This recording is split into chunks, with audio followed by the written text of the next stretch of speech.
नमस्कार। आज का प्रोग्राम के.एल. सहगल साहब को समर्पित है श्रद्धांजलि के रूप में। सहगल साहब हिंदी सिनेमा के फर्स्ट सुपरस्टार हुए हैं। देवदास फिल्म जो 1935 में आई थी, उस फिल्म के बाद देवदास कुंदनलाल सहगल सुपरस्टार बन गए।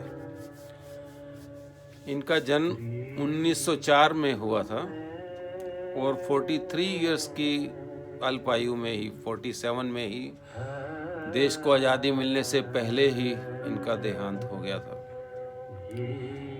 अपनी इस उम्र में ही उन्होंने कुल 185 करीब गाने गाए थे फिल्मों के लिए।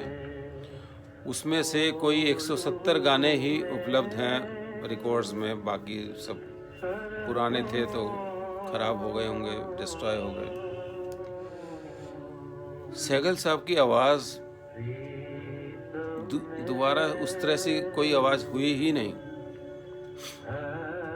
उनकी आवाज़ में जो खास बात थी मेरे हिसाब से, वो थी सॉफ्टनेस, और सॉफ्टनेस के अलावा अविरलता मतलब continuous flow of words.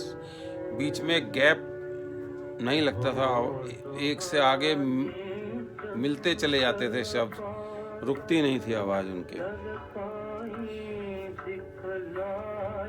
1930s में सहगल साहब जम्मू में कोई रामलीला होती थी, उसमें सितार बजाया करते थे। फिर वो किसी के साथ बिजनेस शुरू किया उन्होंने लाहौर में, उसने फिर बिजनेस कलकत्ता में शिफ्ट किया तो उनके साथ दोस्ती में वहाँ चले गए और वहाँ से उनका सफ़र शुरू हुआ सिनेमा फिल्म का, सिनेमा जगत का। उनकी मुलाकात वहाँ के.सी. बराल साहब से हुई, पंकज मलिक से, के.सी. डे से, और उसके बाद जो सिलसिला चालू हुआ, और ख़ास तौर पे पंकज मलिक और के.एल. सहगल की जो जोड़ी थी, उसने 30s और 40s में धूम मचाई। तो आज मैं इनके 4 गाने प्रस्तुत कर रहा हूँ, पुराने फिल्मी गानों के जो शौकीन लोग हैं उनके लिए। सबसे पहले फिल्म दुश्मन 1939 में आई थी, उसमें संगीत पंकज मलिक का था। प्रीत में है जीवन जोखूं कि जैसे कोल्हू में सरसों। सुनिए।